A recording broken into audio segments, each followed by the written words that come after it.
জয় শ্রীকৃষ্ণ। রাধে রাধে।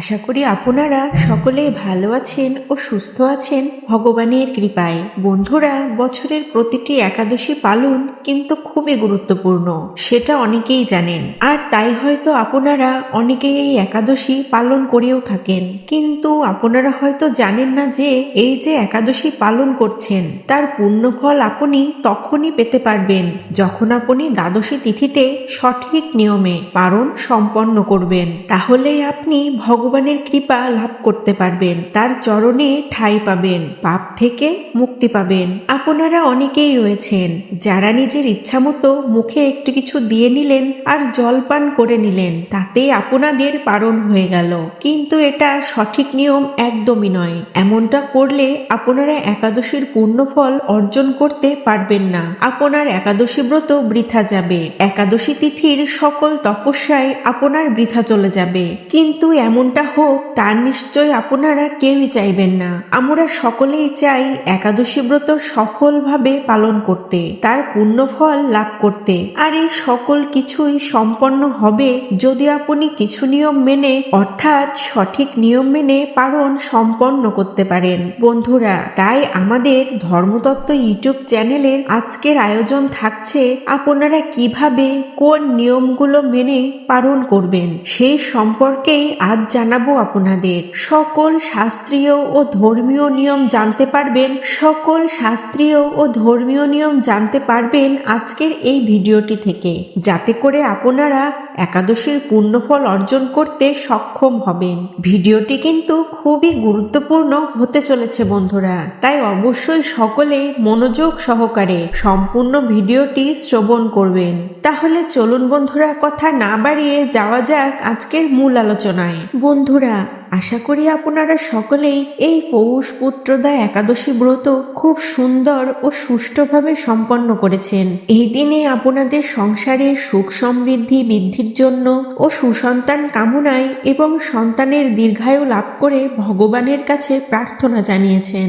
ভগবান শ্রীহরি বিষ্ণুর আরাধনা ও তার নাম জপ করেছেন, মালা জপ করেছেন, কিন্তু আপনাদের এই সমস্ত তপস্যায় কিন্তু বিফলে যেতে পারে বন্ধুরা, যদি আপনারা সঠিক নিয়মে পালন না করে থাকেন। এই সঠিক নিয়মে পালন করার মাধ্যমে উপবাসকারী তার একাদশী ব্রত সম্পন্ন করে থাকেন, তার উপবাসের ফল অক্ষয় করে তোলেন। তাই সঠিক সময়ের মধ্যে পালন করা অবশ্যই কর্তব্য, তা না হলে আপনাদের একাদশী ফল নষ্ট হয়ে যাবে। তাই আপনারা আপনাদের একাদশী উপবাসের পরিপূর্ণ ফল পেতে চাইলে অবশ্যই সঠিক সময়ের মধ্যে ও সঠিক নিয়ম মেনে আপনাদের পালন সম্পন্ন করবেন। প্রথমেই যে নিয়মটি আপনাদের জানাবো তা হলো প্রাতকালীন শুদ্ধি। পালনের দিন সকালে ঘুম থেকে উঠে স্নান সেরে পরিষ্কার বস্ত্র পরিধান করতে হবে। এই দিনে শরীরের শুদ্ধতার পাশাপাশি মনের শুদ্ধতা বজায় রাখাও অত্যন্ত জরুরি। দ্বিতীয়ত, বিষ্ণু পূজা।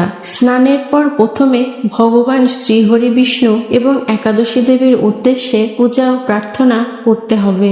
একাদশীর ব্রত যেন নির্বিঘ্নে সমাপ্ত হয় এবং উপবাসের ফল যেন লাভ হয়, তার জন্য অবশ্যই প্রার্থনা করা উচিত। সম্ভব হলে দ্বাদশী তিথিতে তুলসী গাছে জল অর্পণ করা এবং বিষ্ণু সহস্র নাম পাঠ করাও অত্যন্ত শুভ। আপনারা চেষ্টা করবেন এই দিনে শ্রী হরি বিষ্ণুর আরাধনার পাশাপাশি তুলসী দেবীরও আরাধনা করতে এবং তুলসী দেবীরও সেবা করতে। তৃতীয়ত, প্রসাদ গ্রহণ।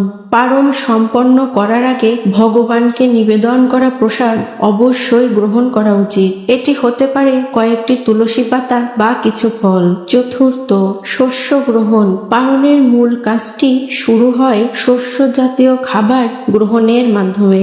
সাধারণত একাদশীতে যে সকল শস্য বা খাদ্য বর্জন করা হয়, অর্থাৎ পঞ্চরবি শস্য, সেগুলি গ্রহণের মাধ্যমে ব্রত ভঙ্গ করা হয়। এই সময় প্রথমে হালকা সাত্ত্বিক খাবার দিয়ে পালন শুরু করা উচিত। আপনারা অবশ্যই পালন করার সময় পালন মন্ত্র উচ্চারণ করে পালনের খাবার গ্রহণ করবেন। কোন খাবারগুলো খেয়ে পালন করা উচিত এবং কোন খাবারগুলো বর্জন করা উচিত চলুন এবার জেনে নিই। পালনের খাবার নির্বাচন অত্যন্ত সংবেদনশীল একটি বিষয়। দীর্ঘ সময় উপবাসের পর শরীরকে আবার স্বাভাবিক অবস্থায় ফিরিয়ে আনতে এবং আধ্যাত্মিক দিক বজায় রাখতে সাত্বিক খাবারের ওপর জোর দেওয়া হয়, যা খেয়ে পারণ করা উচিত। তুলসী জল পারণের শুরুতে কয়েক ফোঁটা তুলসী মিশ্রিত জল এবং গঙ্গা জল পান করা অত্যন্ত শুভ। হালকা শস্য পারণের প্রধান খাবার হিসেবে চাল, ডাল, মুগ বা ছোলার আটা বা যব মিশ্রিত হালকা খাবার খাওয়া যেতে পারে। বিশেষ করে নিরামিষ খিচুড়ি বা সবজিযুক্ত ভাত হালকাভাবে গ্রহণ করা ভালো।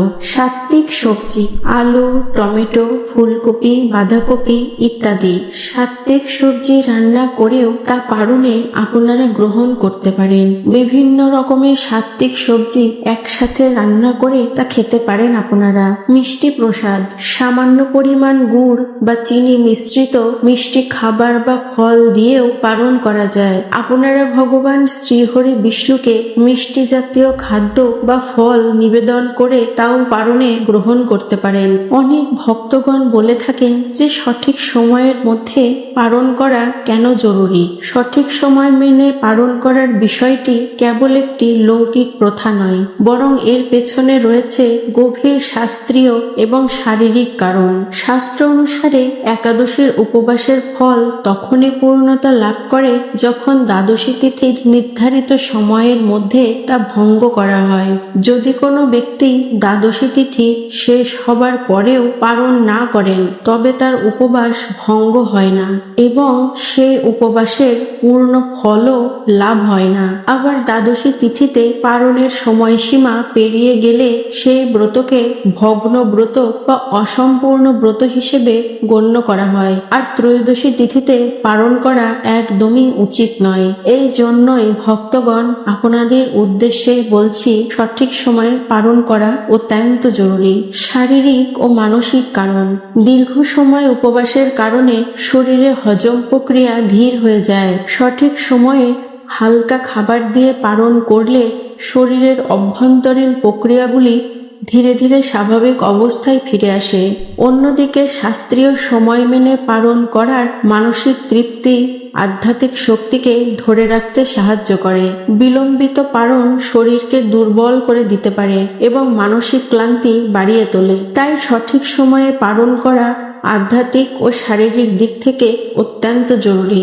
এখন চলুন বন্ধুরা, খুব সংক্ষেপে জেনে নিই একাদশীর পারণের দিনে ভুলেও কোন কাজগুলি করা উচিত নয়। একাদশীর পারণের দিন অর্থাৎ দ্বাদশী তিথিতে নির্দিষ্ট কিছু কাজ কঠোরভাবে বর্জন করা উচিত। এই কাজগুলি উপবাসের ফলকে নষ্ট করে দিতে পারে এবং জীবনের অমঙ্গল ডেকে আনতে পারে।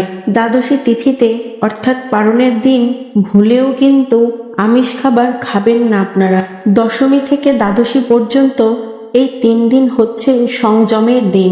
এই দিনে কারো নিন্দা বা কাউকে খারাপ কথা বলবেন না। এই দিনে কেবল শারীরিক নয়, মানসিক শুদ্ধতাও বজায় রাখা অত্যন্ত জরুরি।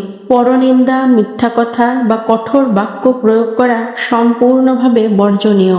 দ্বাদশী তিথি হল শান্ত পবিত্র মনে পালন করার জন্য। এই দিনে পারিবারিক বা বাইরের কোনো প্রকার ঝগড়া বা বিবাদে জড়িয়ে পড়া একদমই উচিত নয়। দিনের বেলায় ঘুমানো উচিত নয়। শাস্ত্রে দিনের বেলা বিশেষত মধ্যাহ্নে ঘুমকে অলসতার লক্ষণ হিসেবে দেখা হয় এবং এই দিনে এটি সম্পূর্ণভাবে এড়িয়ে চলা উচিত।